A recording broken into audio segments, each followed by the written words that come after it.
Just a reminder to turn off your cell phones to avoid any interruptions in the program. And if you do not want your photo taken, please let the Board of Trade staff know. We do use photos for both internal and external purposes.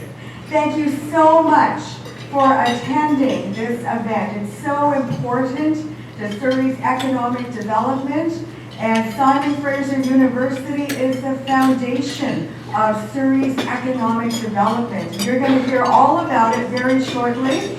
I'm Anita Huberman. I'm President and CEO of the Surrey Board of Trade and an honorary captain of the Royal Canadian Navy appointed by the Defence Minister of Canada.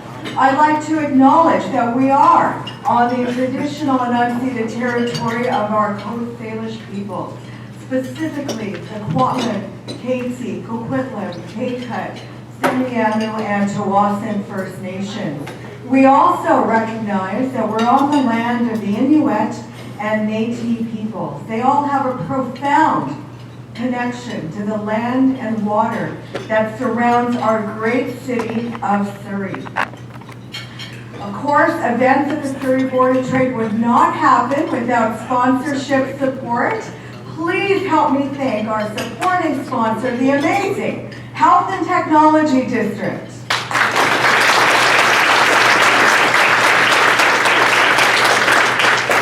Our community sponsors, David Pell and Company, Envision Financial, and Unity. A round of applause for all three of them.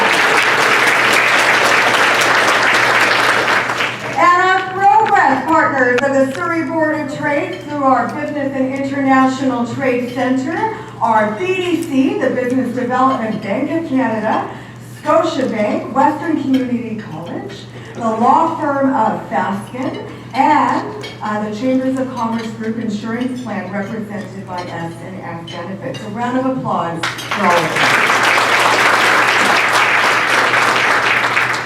We have a few government officials in the house today. Please help me welcome MP for Surrey Centre, Mr. Randy Sarai. City of Surrey Councillor Linda Annis. And we have an amazing event happening tonight at Simon Fraser University, our Canada-India Health Conference. And he's going to be there. Please help us welcome the Consul General of India, Mr. Manish.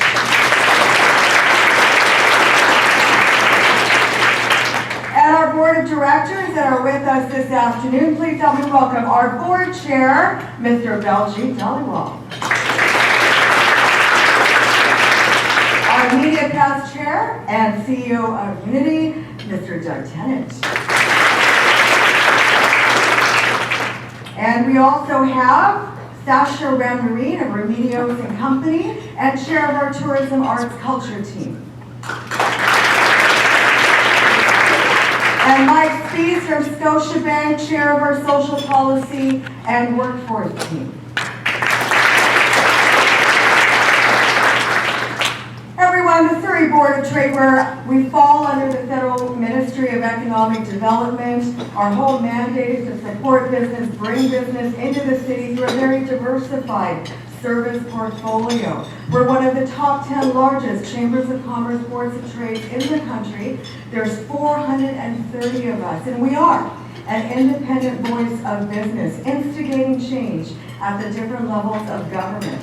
To tell you more about our organization and our great city of Surrey, please turn your attention to the screen.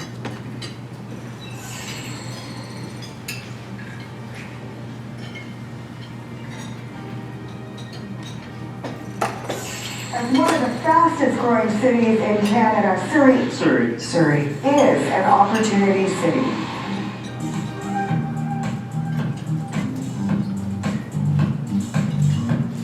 Surrey Board of Trade is the concierge of connections. Rick Mann from Iowa Property Group. I'm a Director of Development and Construction. We rely on the Surrey Board of Trade for a lot of advocacy and research that we don't actively go out and find. Really, like there's things on there that I had no idea about, and I get the email, I get the web link, and it really affects us in a big way. The Surrey Board of Trade is focused on making Surrey an opportunity city by instigating change at the different levels of government, offering a variety of business support services, international trade support services, and being the concierge of connections for the business community in Surrey. My name is Rowena Rosati. I'm the Vice President of Healthcare and Innovation here at the Health and Technology District by the Lark Group.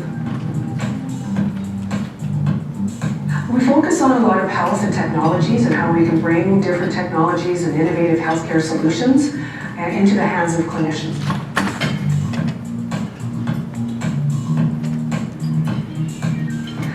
So there's a tremendous amount of information and support that the Surrey Board of Trade offers to these companies, and it's an opportunity for me to be able to translate what the Surrey Board of Trade is doing for some of those companies and helping those companies to succeed.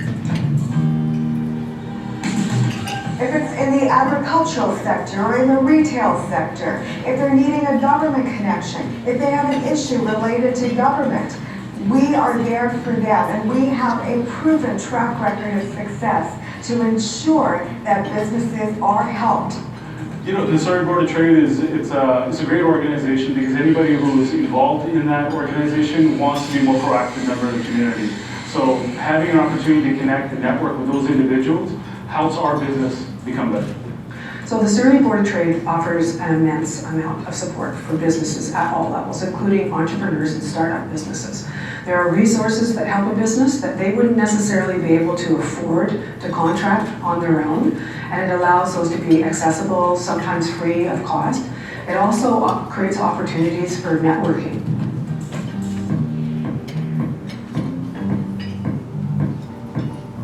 Whether you're a new business that's just opening up shop in Surrey, Surrey Board of Trade has to be one of your top destinations. It will connect you with a lot of great minds in the organization, a lot of great minds in the community that can help. So whether you're a small business or a medium-sized business or a large business, starting out or expanding, we have the connections. We have the resources to ensure that you have what you need during your journey as an entrepreneur.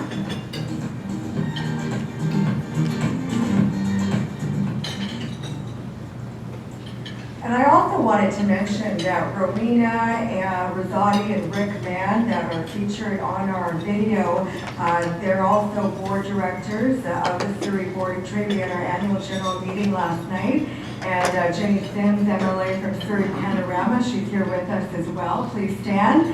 Let's recognize her. So we were all here last night as well, just ensuring that together Surrey remains and still is an opportunity city. And that's why we're so pleased to welcome the president of Simon Fraser University here today in her annual address. And Surrey is an economic powerhouse because of Simon Fraser University. At the Surrey Board of Trade, our action plan is prefaced on the foundation that education and transportation are the foundations of driving an economy, and everything else flows from there in terms of livability, ensuring that we are supporting our businesses in the diverse ways that they need. So Dr. Joy Johnson, prior to her appointment as president, she served as SFU's Vice President, Research and International from 2014 to 2020, where she oversaw the evolution of cutting-edge research, innovation, and international engagement across 8 faculties. Under her leadership, SFU's research income grew from $103 million in 2014 to $161 million in 2020. The fastest growth of any Canadian university. Other major accomplishments that she has made include the launch of a groundbreaking big data initiative, hosting one of Canada's largest supercomputers and establishing a university-wide innovation strategy. As president, she is committed to enhancing student learning experiences, working towards Indigenous reconciliation, ensuring that all University campuses in Metro Vancouver are inclusive. She's advancing equity, diversity, and inclusion through all platforms of the university. I'm so proud also to be an alumni of SFU, class of 1996.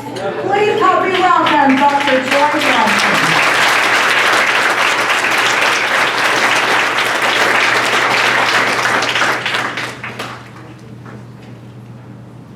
Thank you, Anita, for that very warm introduction. It's always wonderful to be introduced by an alum of SFU. And there are quite a few alumni in the house this afternoon, and I just want to say it's just so wonderful to connect with all of you.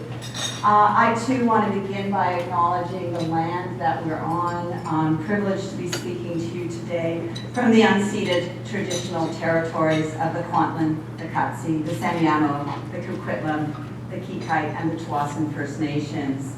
And I want to also acknowledge the Métis and Inuit people who call this region home. As settlers on this lands, we do have a responsibility to address and repair relations between ourselves and Indigenous people, and acknowledging this is a really important first step toward reconciliation. I want to thank our sponsors today. It's wonderful to have you with us. I've enjoyed our interactions.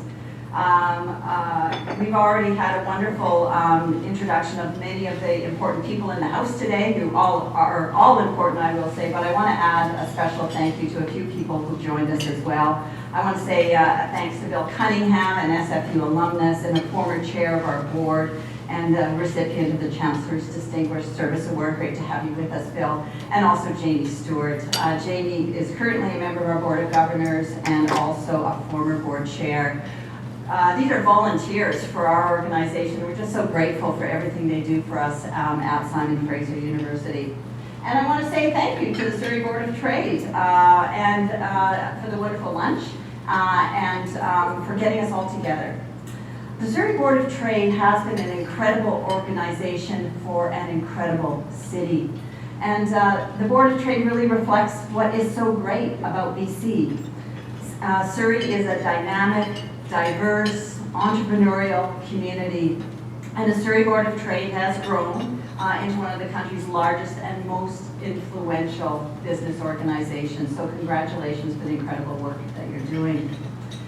You have a proven track record of success as an advocate for business, as a concierge connecting your members to the supports and resources that help them succeed, and as a valued members of the City of Surrey, soon to be the largest city in the province. This is an opportunity city, BC's youngest city, a border city, an economic powerhouse for the whole province. And I am so very, very proud of the relationships that we have forged with the City of Surrey and business groups such as the Surrey Board of Trade and the Downtown Surrey Business Improvement Association. Over 2 decades, you have been there for us, and we have been there for you.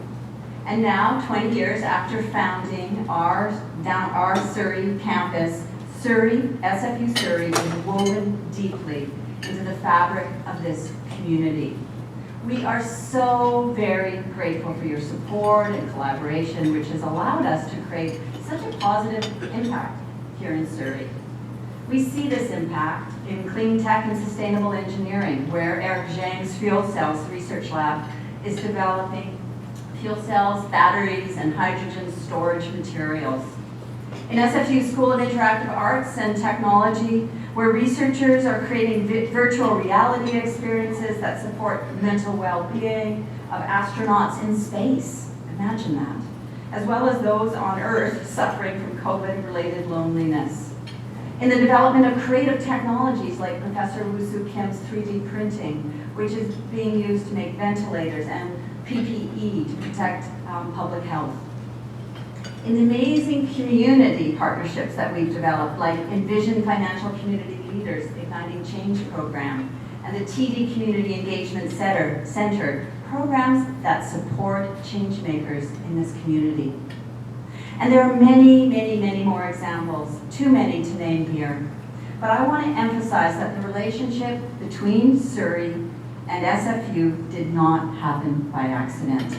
It was built step by step over decades of hard work, relationship building, and persistence, driven by a shared vision for how a university can help transform a community and in turn be transformed by that community. This is an extraordinary story with a vision to redevelop the Central City shopping mall, of all things. And it has resulted in a vibrant and growing urban campus that is changing the educational and economic landscape. A university that is part of this community, that belongs to all of you. But as much as we have accomplished over the last 20 years, I can promise you the best is yet to come. Just look at what is happening on our campus. The new Quantum Algorithms Institute will anchor Surrey's innovation corridor. Through the work of SFU researchers like Stephanie Simmons, founder of one of the country's leading quantum technology companies, SFU is positioning BC and Canada to play a significant role in this important new field. SFU Surrey is also attracting millions of dollars of funding in support of agritech. Recently, the federal government invested $10 million in SFU's Ag Tech Innovation Sandbox, which will support local agritech innovators and connect innovators not only to SFU, but to Kwantlen Polytechnic University, the University of the Fraser Valley, and expertise in other post-secondary institutions. This investment was announced, and we were thrilled to have that announcement here at the Surrey Board of Trade, and I want to thank our federal government for that important investment. And SFU is going to be home to British Columbia's second medical school.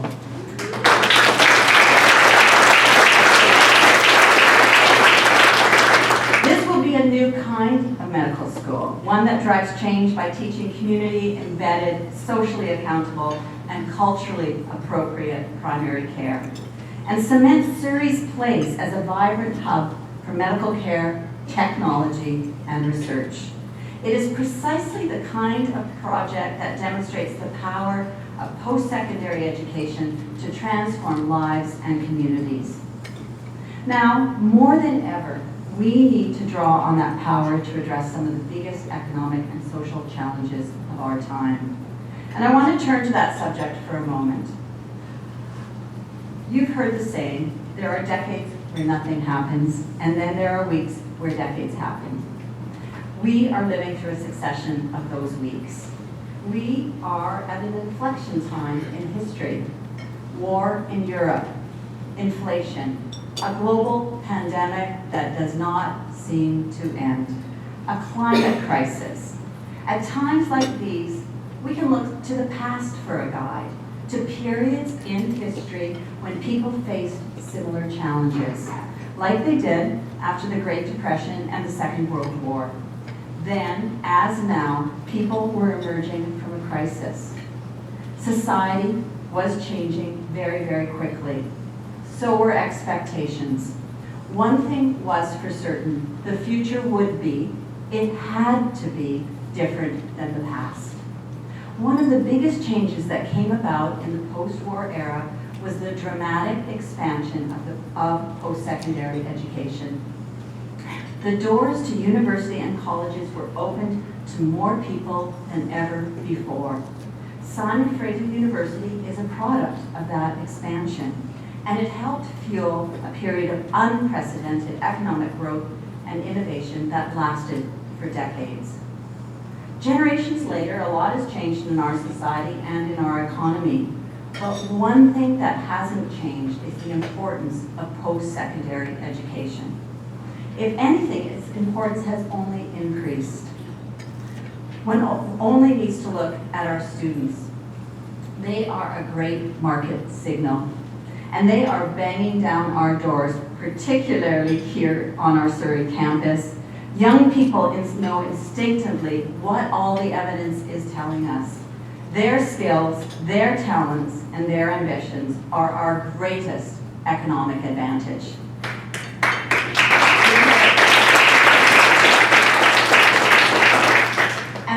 path to a rewarding career runs right through a university or college education, runs right through our classrooms and labs. Those students are not alone in this view. The province's economic plan released in February points to it directly, and the forecasts are very, very clear. Of the more than 1 million job openings in BC over the next 10 years, almost 80% will require post-secondary education. These jobs will come from across our economy and our province, and they will require a wide range of advanced skills, from critical thinking to chemistry to everything in between. I am proud to say that SFU is leading the way with programming that meets the needs of our economy and our society. Take co-op education. It's one of the things that SFU is best known for. Through co-op placements, students gain invaluable real-world skills, and community and businesses gain access to their talent. And I've already spoken to many of you in this room who have hired a co-op student from SFU. And I know that you can and have today testified to our students' intelligence, creativity, and ambition. The Downtown Surrey Business Improvement Association is a major co-op employer, having hired over 100 co-op students from SFU over the past decade. So thank you very, very much. Or take SFU's Sustainable Energy Engineering program, housed at the stunning new Surrey campus building. This is a program that will prepare students for jobs in emerging fields while making BC a leader in clean tech and sustainable energy solutions. Take programs like SFU embodies Digital Innovation and Leadership program, which helps employers gain access to new talent and upskill current employees with digital innovation capabilities. Or initiatives like Coast Capital Venture Connection, which equips local entrepreneurs with the skills that they need to start a business. And of course, SFU Surrey has developed an international reputation for innovative programming and community impact. Over the past decade, more than 100 SFU students have received the Surrey Board of Trade's Top 25 Under 25. What a testament to our students and to the positive impact of having such a strong post-secondary presence in this community. But as much as I love to brag about SFU, and I do love to brag about SFU, it is important to understand that SFU is part of an integrated system of BC colleges, universities, and institutes that offer an extraordinary diverse range of programs. We're just so very fortunate here in British Columbia. This system includes Kwantlen Polytechnic University, who I've already mentioned today, and they made a huge impact in Surrey as well. And it is one of the best post-secondary systems here in British Columbia that we really do need to celebrate. Many of our institutions, including SFU, rank at the top of global and national surveys and attract billions of dollars in research funding. Every year, we support hundreds of thousands of British Columbians and generate billions of dollars in economic activity. And our alumni are spread across the world, strengthening BC's global connections. I also want to emphasize this point. The vast majority of our students across every field find good jobs after graduating and report high levels of satisfaction with their degrees. But we can and we must do more. With the same determination that led to the creation of SFU and SFU Surrey, we need to open the doors to post-secondary education and training to more people from more places than ever before. And we need to marshal BC's post-secondary advantage for the benefit of all British Columbians. And that starts right here in Surrey. Surrey's population is booming, expanding at double the rate of Vancouver. More young people live in Surrey than anywhere else in British Columbia. Yet Surrey falls significantly below the provincial average in post-secondary seats per capita. That's in part why SFU's Surrey's programs are in such high demand. And I must say, I am encouraged that the province has made post-secondary education a centerpiece of its economic plan, and I applaud them for it. Because if we're going to close the talent gap, if we're going to do, we are going to have to do it in cities like Surrey. We're going to do it by tapping into the incredible potential, ambition, and energy that resides in this community. And we're going to do it with a generational commitment to expanding access to post-secondary education. Last week, SFU held our annual June convocation. Over the course of 4 days, I shook the hands of more than 3,500 graduates. Still doing it. But as those graduates crossed the stage, I just want to say many of them were from the city of Surrey. I told those graduates that I believe in them. I told them that I believe in their ability to solve our world's most pressing challenges. And I truly do. These students are going into a world that is changing faster than any time in history. It's a world of uncertainty, but also a world of opportunity. And we owe these students and all young British Columbians our best. We owe them the chance to fulfill their potential and to make a difference in the world. We owe it to ourselves as well. SFU Surrey powerfully demonstrates the power of post-secondary education to change lives, change communities, and change the world.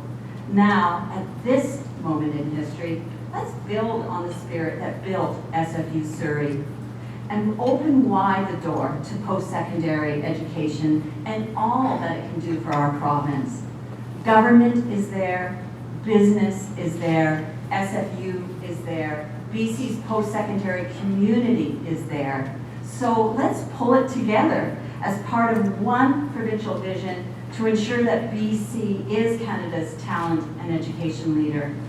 I want to say thank you to everyone who's been part of this, who've helped us realize our vision in Surrey and across our 3 campuses. I want to thank you for your support, for your goodwill, and for all that you do for SFU, for Surrey, and for the province.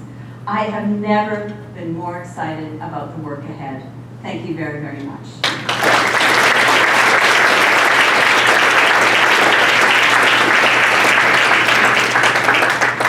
So everyone, this is your time to ask any questions or provide any perspective to Dr. Johnson. We do have a microphone in the room. We're recording the session. So please state your name, your organization or company name, and your question very succinctly.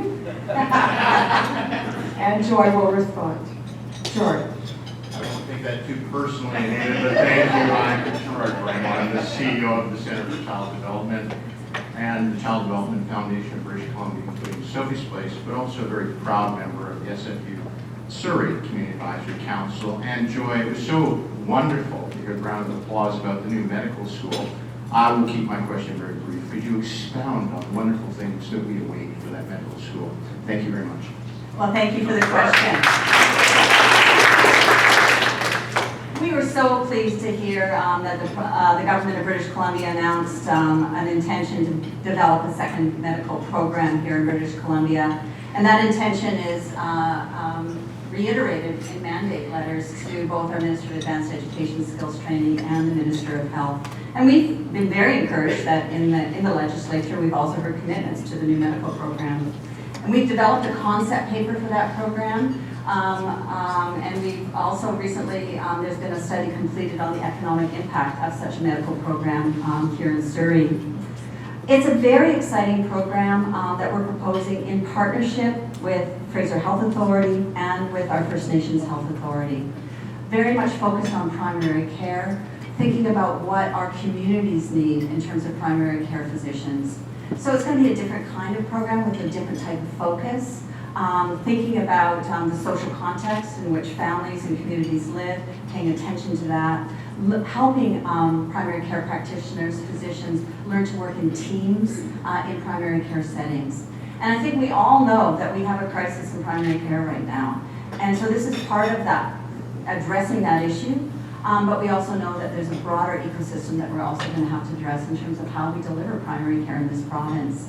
And so SFU is so pleased to be part of that conversation. We're working closely with our partners in the ministries to move this agenda forward, and looking forward to next steps, and you'll be the first to hear about those. Thank you.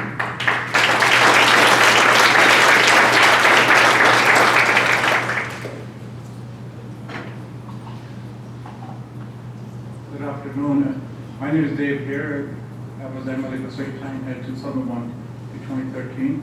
Back in 2005, I think we promised we will double the SFU Surrey spaces by 2015. It didn't really happen. At that time, the population of Surrey was much smaller than now. It's larger than at that time. We need more than double. I just got a question to follow up to the medical school. Is there any timeline they have said it's going to take 5 years or 10 years or 20 years or less? Thank you very much. Thank you. Yeah, there was a commitment to double the seats at SFU Surrey, and that commitment was made a number of years ago, and 2015 has come and gone, and we have not seen that commitment delivered upon, and we need to see an expansion of seats here in Surrey. I think we all recognize that. There are a few glimmers on the horizon. I'll come back to the medical program, but we do have a commitment from the provincial government to provide 2,000 more tech seats in British Columbia. And it's certainly, that's a nice down payment, but we would like to see more seats. And that's really my key message today, is that access to education, post-secondary education, really will be an incredible economic driver for this province, and we need to recognize that. In terms of the medical program and delivering on it, you know, it will take time once funding is in place. It just doesn't happen overnight. You've got to hire a founding dean, you've got to develop a curriculum, you've got to hire faculty and staff. And so it certainly isn't our intention, as soon as funding is committed, that we would be up and running in a matter of 3 years. So that's our timeline right now. It's certainly our hope that we'll be able to deliver on that, and we're working closely with the provincial government on this matter. But you know, this is not going to be an instant solution to our primary care crisis, and we recognize that, but it is, I think, one of those more long-range solutions that we need to be thinking about. So thanks for that question.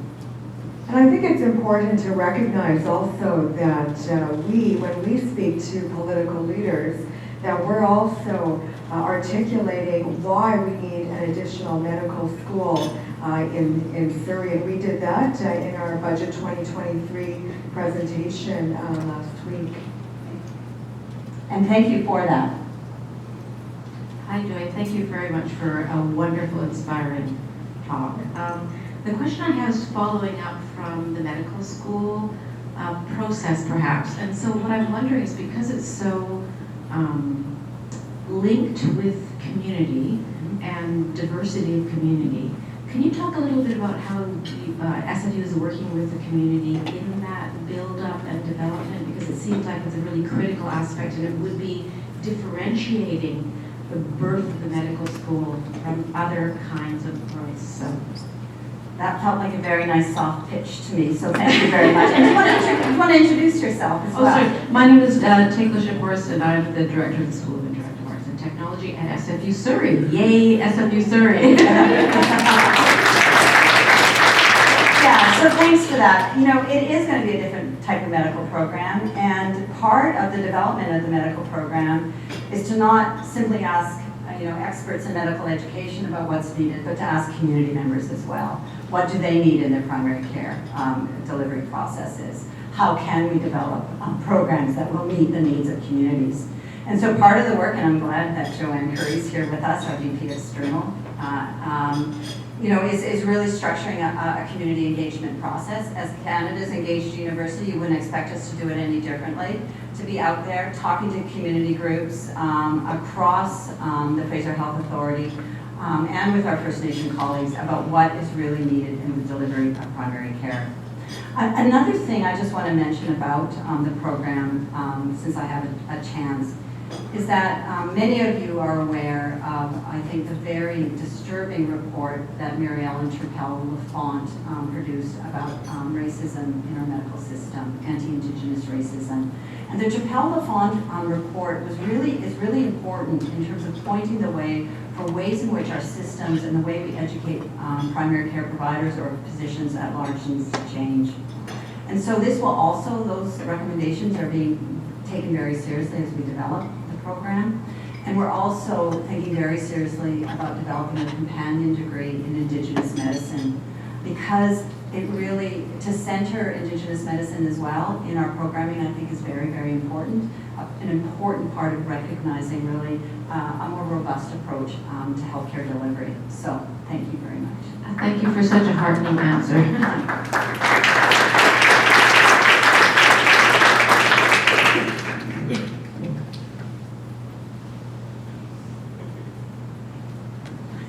Jeannie Sims, MLA for Surrey Panorama, on leave currently. But I want to first thank you for your very motivating speech. And I love it when it's centered around kids and them being our future. We forget that. We always read about all the things that kids might do wrong, and we don't celebrate enough the wonderful innovation and skill sets that are there in our future generation. But I really rose to thank you today for explaining what is driving the concept plan. Because when you get any institution announced, everybody wants to know, when is it going to be built? And my answer always is, you need to start with a plan.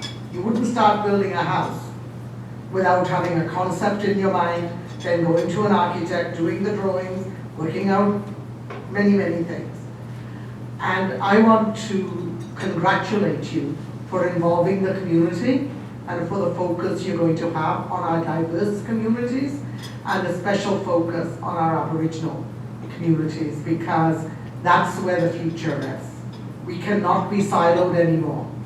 And so I don't have a question, but I know you will take the time you need to make sure that we have respectful engagement.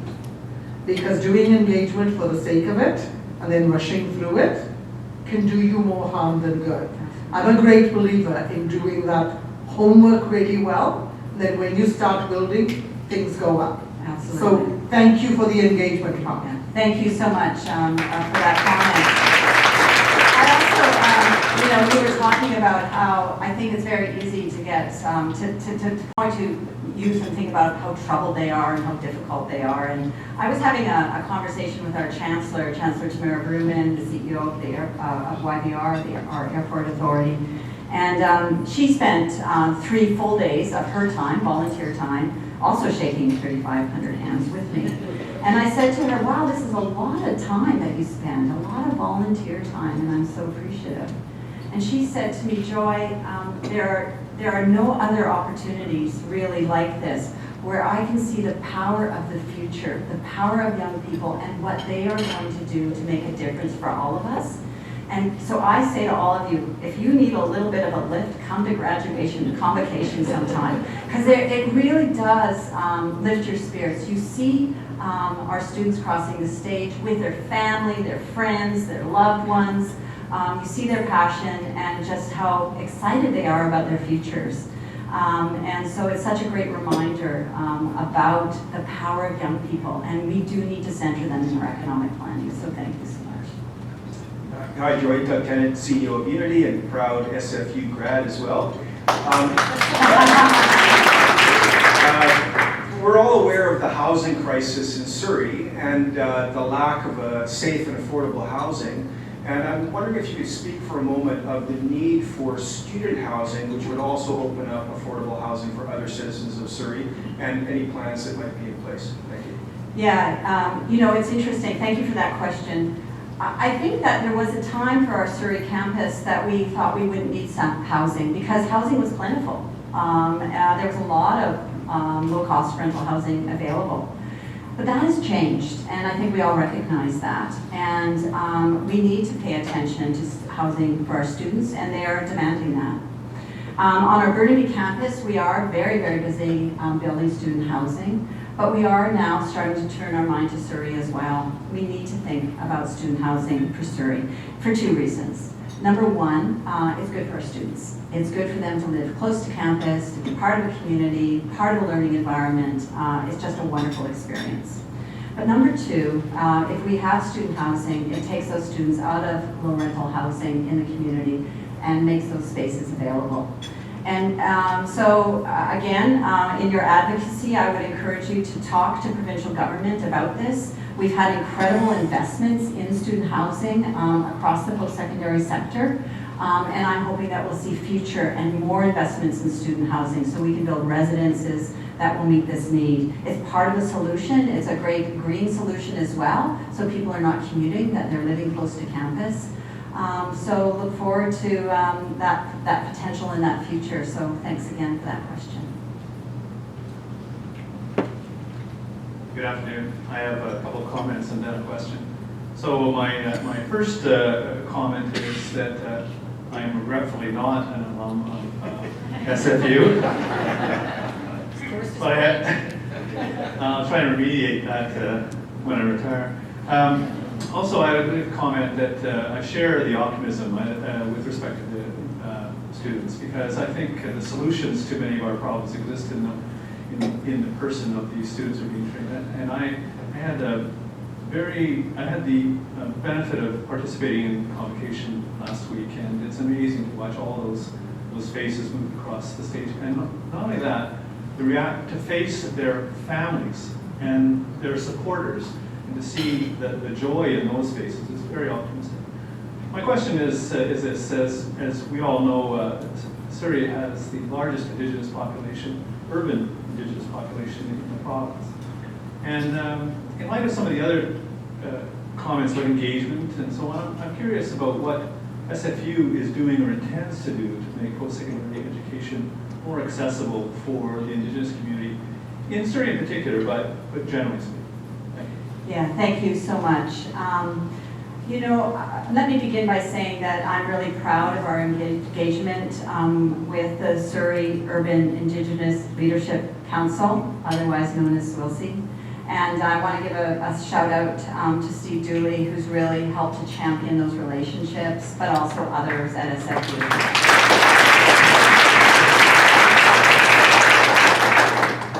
And you're right. This place is happening in terms of Indigenous youth and a lot of opportunity. SFU, as you heard in the introduction, one of my commitments has been to really move forward in terms of reconciliation, indigenization, and decolonization at SFU. And we've made a number of strides and we're moving forward. One of the best things I ever did was ask Chris Lewis to come and help me with that work. Chris Lewis was a former board chair. I should have mentioned that. I'm sorry I missed that now that I'm thinking about it. I thought I was Bill. So yeah, thanks. Former board chair as well, member of board of governors. We have 3 former board chairs here. Isn't that a testament to Surrey as well? Chris is helping lead the way. He's also a former counselor with the Squamish Nation and has actually an architect of an initial report that was written on Aboriginal reconciliation at Simon Fraser University with a number of calls to action. And we're moving forward on a number of those, but there's more work to do. One of those pieces of work is really focusing on pathways into Simon Fraser University. And that work has to be done in partnership with our First Nations partners, and that work is continuing to think about ways that we can work together to encourage Indigenous young people to come to Simon Fraser University, but not just to come, but to thrive.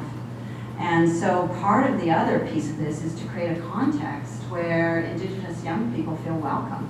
And we've made some strides, but there's more work to be done. And this is not simply making things, it is about deep cultural change for our institution, I will say. It's about really understanding the ways that we need to work in partnership. It's about really thinking about the ways that we support all young people, but in particular Indigenous young people. So I think we've got some great, robust plans. Part of doing that work as well is to think about governance. It's very, very clear that to do this work well, it has to be governed by Indigenous people themselves. And Chris is also helping us think through, what would that look like at SFU? How are we going to do that work? And I think it will make a difference for us to get some of these structures in place so that we can be more successful. And I'm really looking forward to those outcomes and coming back to the Surrey Board of Trade and talking about the successes that we've had. So thanks for that question, Jane. Hi, Hi, Joy. My name is Amanda DeWitt. I'm a third-year student at SFU studying mechatronics and from my perspective in mechatronics, I just have a question about the new medical school. I'm wondering if there's any intention in the plans for the medical school to create collaboration or integration between some of the engineering programs such as mechatronics, sustainable energy, School of Interactive Arts, to kind of create a really cutting-edge dynamic approach to healthcare. Personally, biomechatronics, so robotics mixed with healthcare is something I'm personally, in my personal ambition, so I'm wondering if that's something that might be an opportunity in that medical school coming in the future. Well, thank you so much. You know, technology is going to be part of the solution as well, and to think about ways that we can harness technology to really meet the needs of diverse populations. And so what we're doing right now, and thank you for the question, it is so wonderful to have students here, don't you think? I will say what we're doing right now is looking at our expertise across the university, across our 8 faculties. What are the areas, what are the strengths that we have, how can we build on those strengths? And certainly mechatronics systems engineering with a real focus. Many of the faculty and researchers there have a real interest in the development of health technologies. We have great partners as well who are also moving that dial. I think we have a real opportunity here in Surrey to think about that, so stay tuned. It's early days, as I said, but we will be looking forward to thinking about how we can build on our strengths.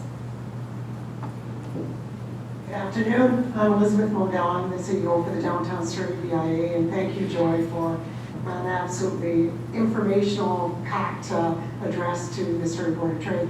So my question to you is, a lot of Surrey is obviously agricultural, and I don't think you've touched on this, but I'd like to hear a little bit more about some of the innovative things SFU is doing in Surrey for the agri-tech component. Yeah. Thank you. Thank you so much. You know, I think that with the recent atmospheric river, but also around supply chain issues, we are all recognizing that we need to think about food access, food security. It's a big issue for our province. I know our Premier has been particularly interested in this area. There have been reports written about the need to be thinking about our food systems. And certainly SFU is thinking a lot about that as well. And so there are 2 areas I'll touch on. One is the agricultural innovation sandbox that I mentioned. And this is a program where we're going to be working with local ag tech companies and really providing opportunity for them to work with researchers and others to help amp up their companies. Really providing project management and support to create solutions to problems that they have so that they can continue to grow their businesses. Because to your point, think that we really do need to see the ag tech sector grow, and it needs to grow here in Surrey because of the point that you've raised around agricultural lands. The other thing we're working on is new programming in this area. And so we're in the midst of thinking about adding on a certificate program in agricultural technology, but ultimately want to see much more robust programming so that people find pathways into, I think, what will be growing jobs and opportunities in the ag tech sector. I think we all recognize that we take our food for granted, access to food for granted, and those days are over. And this is also part of really thinking about, you know, a green economy as well. So those solutions also have to be, you know, thoughtful in terms of their impact on the climate, etc. So it's a big challenge, but I certainly I'm looking forward to seeing the fruits of the ag tech innovation sandbox, but also look forward to seeing our programming moving forward. And I'm particularly proud of the ag tech, agricultural technology innovation sandbox because we are doing it in partnership with other universities, in partnership with a number of businesses. And that, again, I think speaks to the power of SFU, that engagement, working together to solve problems, and that is what we need to do. We can't be siloed anymore. So thank you very much. Joy, we've done a lot of leadership-oriented work together with the SFU India Advisory Council. Many of our members are here today. Can you tell us what the future goals are for SFU to connect to the world? Yeah, thank you so much. We are just kind of opening up again. I'm actually off to Singapore first week of July to begin again to strengthen relationships in the Asia Pacific. But there are many, many opportunities globally for SFU, but also for all sorts of robust partnerships. And certainly our India Advisory Council plays a key role in actually pointing the way to those types of possibilities in terms of partnership with industry. We're really proud to have an India Advisory Committee who have really provided advice to us about how we engage with diaspora here, but also think about globally our relationships in India. And we've got a great visitor coming this week from Mumbai, from our partnered innovation initiative at the Bombay Stock Exchange, talking about companies and opportunities and ways that we might continue to build that bridge. And that bridge is about student exchange, research exchange, but also business-to-business opportunities as well for startups. And so, I mentioned that our students graduate and are around the world, and they really are great connectors for us. So part of our plan is to build on that. And the other thing that we're doing at SFU with our international strategy is really doubling down on the sustainable development goals as a real platform for partnership, thinking about key pressing issues that we can partner on across the globe. And that's working really well in part because people really understand the need to work together on these global challenges, and it's really creating, I think, really exciting and new conversations for all of us. So that's part of the plan, and we look forward to moving it forward, particularly as the globe is opening up again. My last question to you is, I think we all recognize that we're facing labor shortages, significant needs to upskill, reskill. We have the highest newcomer refugee population that comes to our city within British Columbia. How are you making SFU inclusive? It's also Pride Month too, and for education access for all. How are you doing that? What's the pathway for the future to ensure that education is more mobile, more inclusive, but to also ensure you're meeting industry needs? Well, that's a big question. But yeah, I think that industry also wants a diverse workforce who are inclusive, who have values that are aligned with the values of British Columbia, to think about being open to diversity. At SFU, I'm going to make a few comments about some initiatives that we're involved in, because I do believe that we have a role to play in terms of thinking about newcomers and opportunities. And so I'll give you a couple of examples. One example is SFU really stepped up when we had a number of Afghan refugees coming from universities and colleges in Afghanistan who were fleeing for their lives because they were educated with a Western education. And so SFU stepped up, raised money, and have placed a number of scholars at risk at SFU, providing them with an opportunity to come to SFU and be part of our community. I am so proud of that work. So that's one example. Another example it relates to initiatives that our students themselves are taking up to develop educational programming for newcomers and refugees so that they themselves can feel more comfortable in a university setting. So, I think across our university we recognize we have a role to play and want to step up, want to partner in that work as well. In terms of that broader diversity question, we are a microcosm of society, and so we too have people with their biases and their points of view, but we are standing up for inclusion in all of its forms. And we are putting a stake in the ground and saying that SFU is an inclusive environment, and this is our expectation of our faculty, staff, and students, and community members who work with us. And I think that's important. I think tone on top matters. And really, again, we have work to do in that area, but I am very hopeful because that message is aligning so strongly with our community. People know this is the work that we need to do. Everyone, a round of applause for Dr. Joy.